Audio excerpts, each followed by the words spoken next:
Hi, so I'm currently in my car and I have been getting a lot of questions about the video that I made 3 years ago. Still to this day, I still get hella questions um, about how to cheat on your Asvab.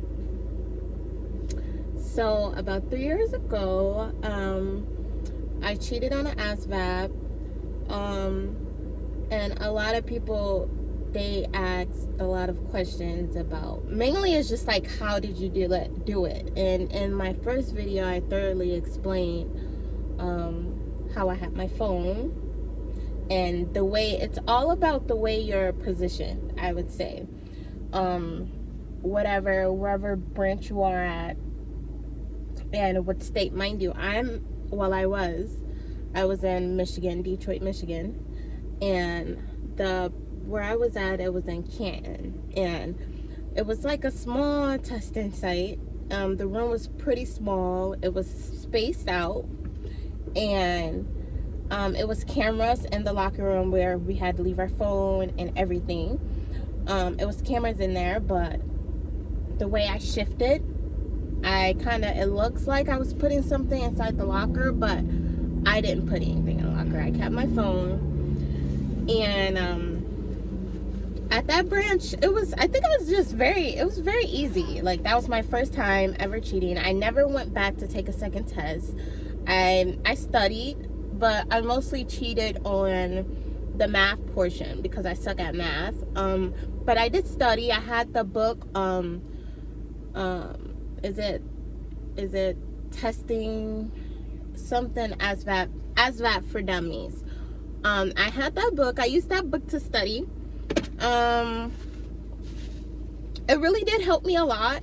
And I would recommend taking a practice test without cheating, using your phone, just so you can get a feel, or just even going to the branch where you're going to be testing and just scoping it out and looking and just seeing how they conduct everything there, and then see how you do without cheating. And if you fail, you fail.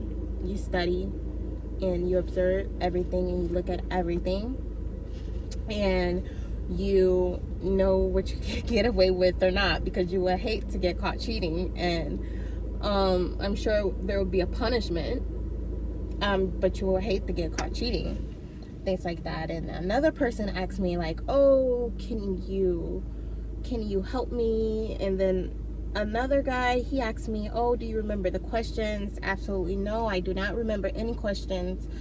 It was a long test, so I don't know how would I remember any questions like that. No, they give you a calculator, a pencil, and paper. I don't remember if they give you a calculator. It was so long ago, but yeah, it was very easy for me, as I said. And then a lot of people ask like for an update, like where I am now. Did I continue on with the Air Force? No, I did not.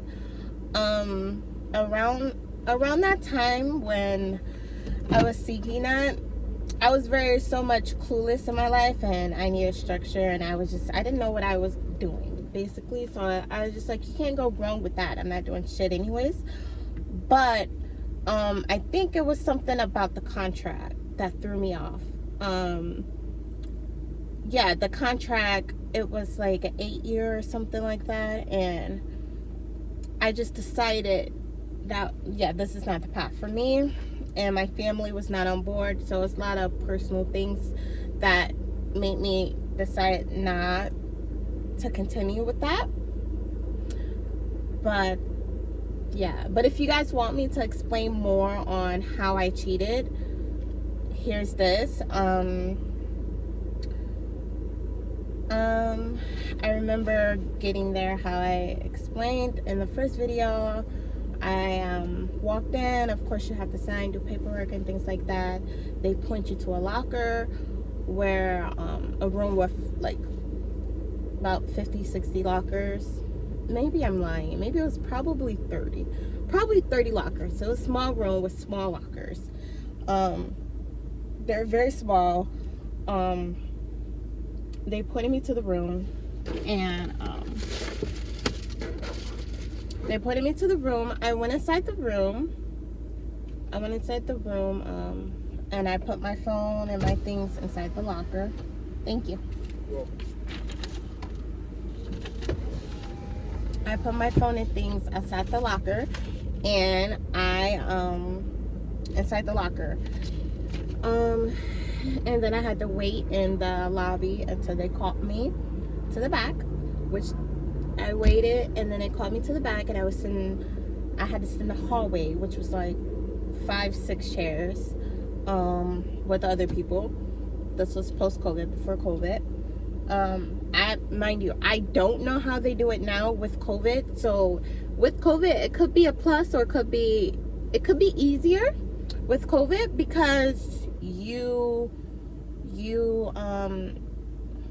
far as people sitting, I would say, because when I was there, people did ask, like, oh, what if someone snitch on me? What if someone tell on me? And so with COVID, it could be a plus, because it's not people directly sitting next to you and seeing you cheat. So, yeah. And then when I got in the room, it was a room shaped like a U. It was like this. So 1, 2, 3, and I was sitting directly in the front, like 1, 2, 3, and I was sitting right here, all the way in the front, and in the sides, but our chairs was faced that way. And then the instructor, the guy that was there monitoring everyone, making sure everyone like not talking, things like that, he was sitting like all the way in the back, like right here. So it's doop doop doop. So I was faced back towards him. So I would basically, okay. So say this is my phone at the time. So I would be like this, and they give you a sheet of paper. So I had my phone over it, and I had photo math. So I would type in the equation or write it on the paper and just scan it, and just things like that. But I would highly recommend just going and scoping it out and see if it's even worth it to even try and cheat, or just do it the hard way. Study or find a tutor. Yeah. And now what I do, since I did not continue with Air Force, I am a nanny, and I am not in Michigan anymore. I am in Miami, Florida, and I love it. And nannying I love it. It's a great career for me right now. I'm still like figuring it out. The transitioning from Michigan to Miami is very different. Yeah, but if you guys want to learn more about how I became a nanny, and how much I make, and finding the correct family for me, things like that, like or comment or something. I don't mind telling, because I don't know. It's an easy job, but it's not easy. I'll say it's very fun, very interesting. Keep showing your toes at all time. Pay is great if you find a great family. Yeah, I make like more than minimum wage, which is awesome. I have benefits. I have paid time off. And yeah, and I only work with one child.